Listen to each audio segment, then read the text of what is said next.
नमस्ते दोस्तों। आज हम समझने की कोशिश करते हैं कि गणेश वंदना क्या है। गणेश जी की आराधना होती है महाराष्ट्र में, तो बड़े ज़ोर शोर से होती है। गणेशोत्सव 10-11 दिन तक चलता है और बड़े धूमधाम से मनाया जाता है।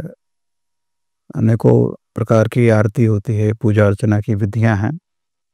उनमें छिपे हुए कुछ गूढ़ रहस्य हैं जो हमारी आरती प्रार्थनाओं में, मंत्रों में उच्चारित होते हैं, लेकिन उनका सही अर्थ क्या है, बहुत से लोगों को पता नहीं है। जो शास्त्रज्ञ हैं, जो विद्वान हैं, वो तो जानते हैं इस अर्थ को, लेकिन जनमानस में ये अभी ज्ञान नहीं शायद गया है। उसके ऊपर थोड़ा-सा हम लोग प्रकाश डालने की कोशिश करते हैं और साथ में समझने की कोशिश करते हैं। ओम गं गणपतये नमः एक मंत्र है और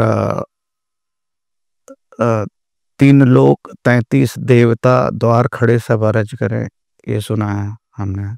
वक्रतुंड महाकाय सूर्यकोटि समप्रभ निर्विघ्नं कुरु मे देव सर्वकार्येषु सर्वदा, ये भी हम सुनते हैं। अब इसमें कुछ चीज़ों पर, इन तीनों से लेकर के कुछ उसको प्रकाश डालते हैं और समझने की कोशिश करते हैं। गं गणपतये नमः ये मंत्र है, तो बीज मंत्र है। गणपतये नमः इसमें है गणों के पति हैं, गणों के मालिक हैं, और कहीं कहीं कहा भी गया है कि गणनायक भी हैं। तो वो क्या है, गण क्या है और गण किस गण के नायक हैं, वो क्या है, वो देवता गण हैं कि कौन से गण हैं, ये समझते हैं। फिर है कि 3 लोक क्या है। अब ये हमारा अस्तित्व है, हम शरीरधारी हैं, हम भूलोक पर हैं। भूलोक यानी धरती और उसका जो मंडल है, वायुमंडल है, और उसके इर्द गिर्द और भी जो 3-4 लेयर्स हैं, वो भूमंडला है। उसके बाद भूवर मंडला है, जिसमें 9 ग्रह 12 राशियां आती हैं, जो एक गोचर होती हैं और उसका धरती पर प्रभाव पड़ता है। जैसे चंद्रमा का प्रभाव धरती पर होने वाली वनस्पतियों पर पड़ता है, हमारे मन पर पड़ता है। तो इस तरह से वो भूवर मंडल हमारे मानस को प्रभावित करता है। तीसरा है स्वर्गलोक जिसे कहते हैं। वो नक्षत्रों के समूह से बना है। 27 नक्षत्र हैं, उनके 4 चरण हैं, और वो वहाँ पर सब कुछ स्वचालित है, सब ऑटोमेटिक है। जन्म के समय जो बहुत सारी चीज़ें निर्धारित हो जाती हैं, उनका प्रभाव अस्तित्व पर इस तरह से पड़ता है। तो ये 3 लोक हुए। ये तीनों लोक और 33 देवता। वो 33 देवता क्या है? अब ये है हमारा वर्टिब्रल कॉलम, अगर आप देखें तो उसमें 33 वर्टिब्रे हैं।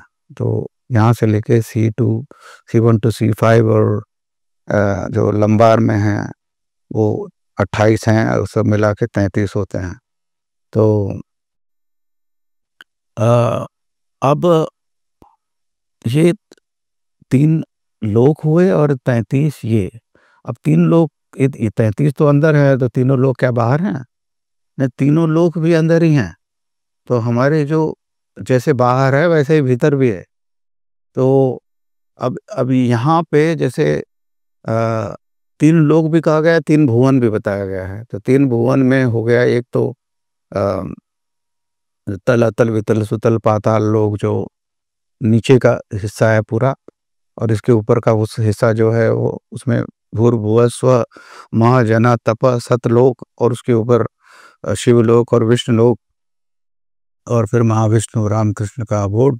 ये सब यहीं पर है, यहाँ पर जाकर सब खत्म हो जाता है। ये शास्त्रार्थ है। तो 3 लोक, 3 भुवन और 33 देवता। ये इसका जो शस्त्र से उठने वाली जो प्रक्रिया है, उन सब के जो गणनायक हैं वो बुद्धि के देवता श्री गणेश हैं।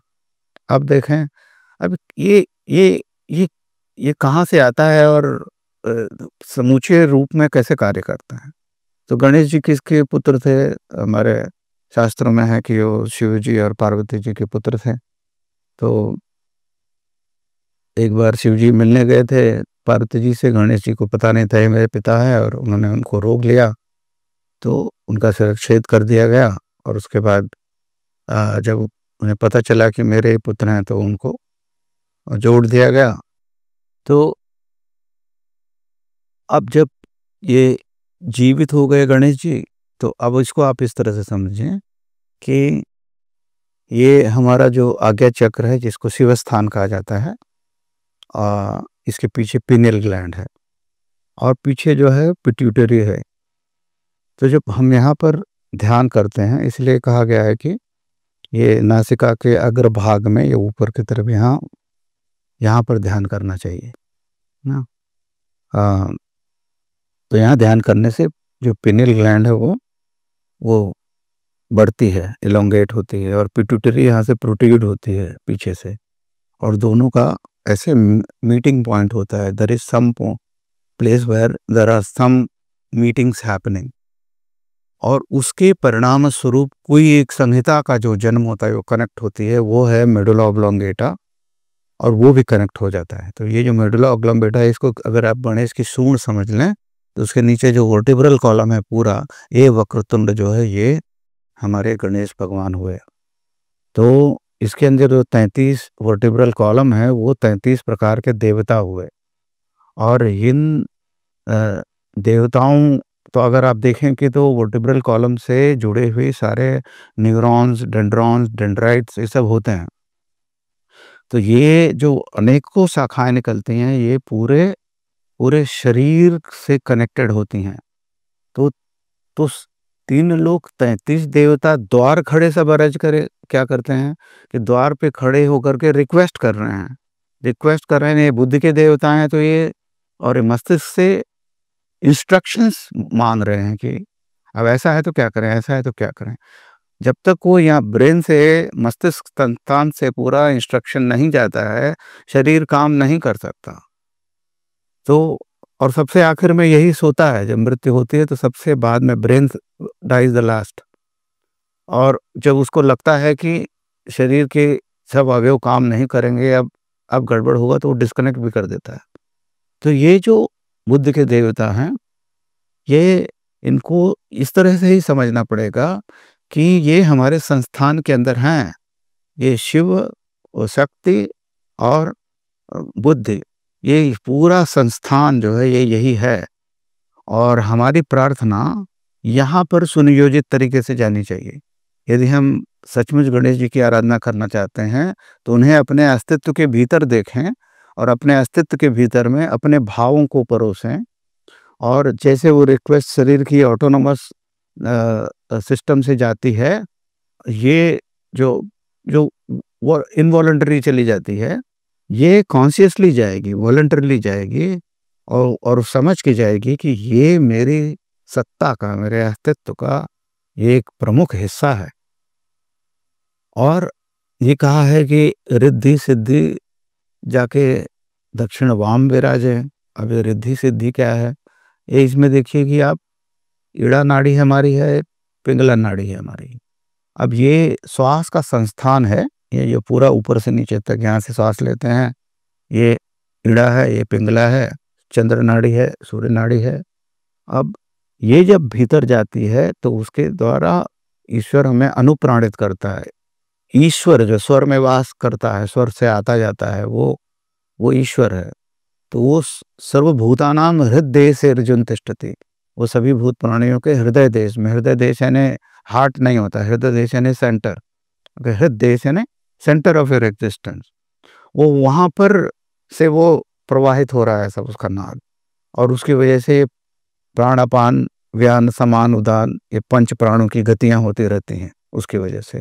और वही प्राण को खींचता है, वही प्राण को छोड़ता है, वही प्राण को फैलाता है, वही प्राण को ऊर्ध्वरेता बनाता है, वही प्राण को नीचे की तरफ धकेलता है। इसकी वजह से हमारे शरीर की सारी गतियां होती हैं। और उसका सत्ताधारी जो है, आपका अस्तित्व का केंद्र है, वो अक्सर में सबके अस्तित्व का केंद्र है। हमें अलग अलग प्रतीत होता है, लेकिन है सबके अस्तित्व का केंद्र। तो जो प्राण हमारे शरीर में जाता है, वो और जो श्वास ईड़ा पिंगला से जाती है वो हमारे मस्तिष्क संस्थान की ही असल में मसाज करती है, उसकी मालिश करते हुए जाती है और उसको सहलाती है स्नेह से, और ताकि वो एक तरह से उसकी सेवा है। और जब वो सहलाती है तो उसको एक्टिवेट करती है, उसको उद्दीप्त करती है ना? उद्वेलित करती है। तो व और तो वो उसका कनेक्शन जो है पूरे अस्तित्व से भली-भाँति हो जाता है। तो अगर हम जानबूझ के करते हैं और अपने अ अ, ध्यान को इन इस पूरे संस्थान पे, जो बंकनाल जिसको कबीरदास ने कहा है, बंकनाल सुधि करियो तुम चले दीवाने देश। दीवाना देश यानी वो जो अ, सच्चिदानंद का देश है, वो उस पर तक जाने के लिए हमें बंकनाल की सुधि करनी पड़ेगी, टेढ़ी नाली को समझना पड़ेगा कि ये यहाँ से हमारा अस्तित्व संचारित है। वो है हमारे गणेश जी भगवान, वो हमारे गणेश देवता हैं। तो कहते हैं कि अगर संसार में सिद्धि पानी हो तो उसको कहते हैं रिद्धि, और जो आध्यात्मिकता में सिद्धि पानी पड़ है तो उसको कहते हैं सिद्धि। तो रिद्धि जो है, दक्षिण अगर आपकी नाड़ी खूब चल रही है तो आपको एनर्जी मिलती है और आप संसार में खूब जम के काम कर लेते हैं। बायां अगर आपका ज़्यादा चलता है और सिद्ध है तो आपको मानसिक शांति बहुत होती है, आध्यात्मिक चेतना और बढ़ती है। लेकिन इन सब से परे जाने के लिए एक और है नाड़ी, जिसको कहते हैं सुषुम्ना नाड़ी। वो इन दोनों के बीच में होती है, ईड़ा और पिंगला के बीच में होती है, जिसका जो हमारे मूलाधार से शुरू होती है। ये मतलब एक कॉन्सेप्ट्स हैं, इनको आप ढूँढने बैठेंगे या विज्ञान इसका डिसेक्शन करेगा तो शायद नहीं मिलेगी।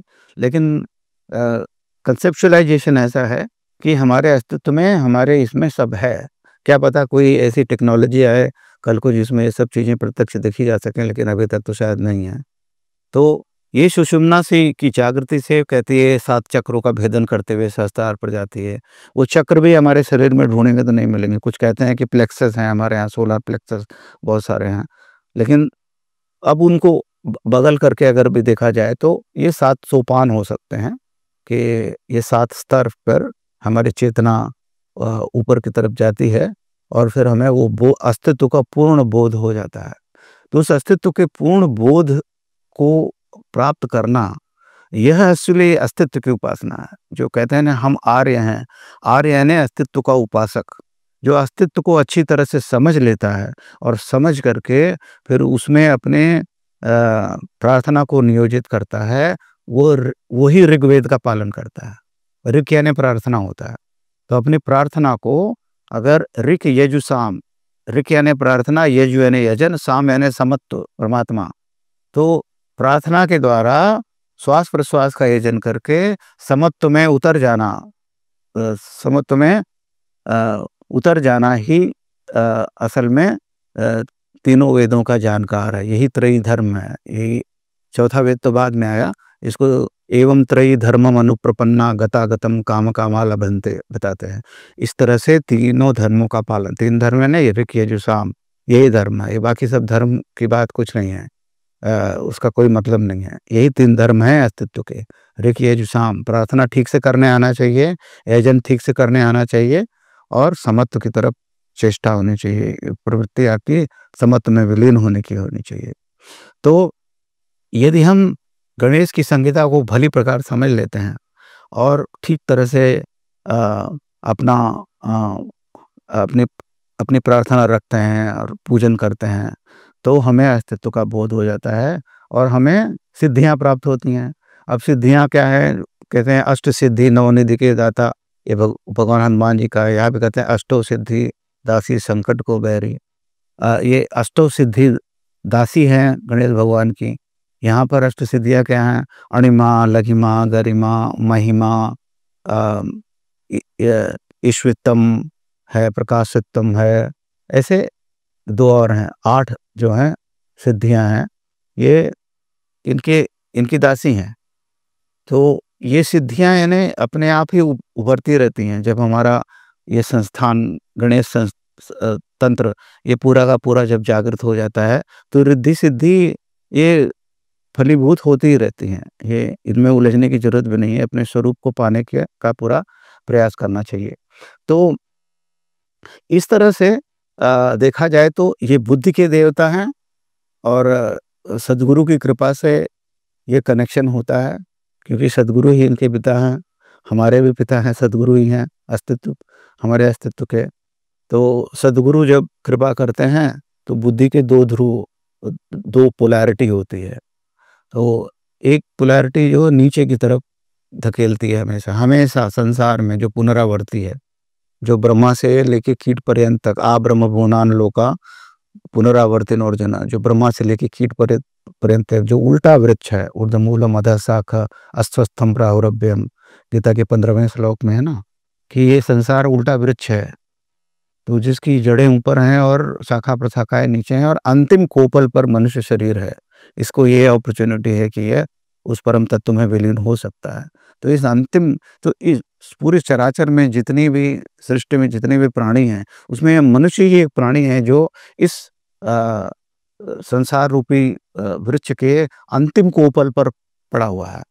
ये मनुष्य का ही शरीर है जो अंतिम कोपल है ना, जिसमें वो फल लगता है तो वो बंधन से मुक्त हो जाता है। उर्वारुकमेव बंधनान मृत्यु मुक्षीय मामृतात्, वो अमृत की तरह से वो बंधन से मुक्त हो जाता है। एक और किसी वीडियो में मैं बताऊंगा ये कि त्र्यंबकम यजामहे इसका अर्थ क्या है ना, मृत्युंजय मंत्र जो है वो। तो इस तरह से इस हमें भगवान श्री गणेश अ, ये पोलैरिटी को, जो एक जो नीचे जाने वाली बुद्धि का जो टेंडेंसी है, उसको बदल करके वो ऊपर की तरफ कर देते हैं, यानी उसका 180 डिग्री इधर से इधर कर देते हैं। तो ये जो नीचे जा रही थी उसको ऊपर की तरफ चेतना हो जाती है। इसी को बुद्ध योग कहते हैं भगवत गीता में, कि बुद्ध योगम ददामिते, मैंने आपको बुद्ध योग देता हूँ। बुद्ध योग जब तक नहीं होगा तब तक आप परमात्मा की तरफ देखेंगे ही नहीं, और देखेंगे नहीं तो पाएंगे कहाँ। तो आ, तो ये भगवान श्री गणेश जो है ये बुद्धि के देवता हैं, ये बुद्धि को पलट देते हैं और फिर ये आपको ऊपर की तरफ दिखा देते हैं। इसी को बाइबल में सन ऑफ गॉड कहा गया है, कि सन ऑफ गॉड ऊपर की तरफ देखता है। तो इस तरह से अगर हम देखेंगे तो हमारे सनातन धर्म में हमारे शास्त्रों में जिन संहिताओं का विवेचन किया गया, जिन चीज़ों को कंसेप्चुअलाइज किया गया, वो अस्तित्व से रिलेटेड हैं, वो अस्तित्व से दूर की चीज़ नहीं है, वो कल्पनाओं की बातें नहीं हैं। वो हमारे अस्तित्व को बयान करने के लिए आज की तरह की टेक्नोलॉजीज तो थी नहीं, तो उनको किसी और शायद ज्ञान का स्तर भी इतना नहीं रहा होगा जनमानस का, तो उसको इस तरह से कहा गया और कहने का तरीका भी कितना सुंदर है। लेकिन कालांतर में हमने इसको खो दिया, ये बड़े दुख की बात है। और चलो हम लोग सब मिल करके इनके अर्थों को ढूंढते हैं और अपनी संस्कृति, अपने मान्यताओं को पूरी तरह से फलने फूलने देते हैं, और साथ ही हम अपने अस्तित्व बोध को बहुत तेजी से आगे बढ़ाते हैं। तो ये है गणेश पूजा का और गणेश वंदना का सही अर्थ। अगर आपको ठीक लगे तो आप अपने दैनिक जीवन में इसे उपयोग करें और इससे लाभान्वित हों।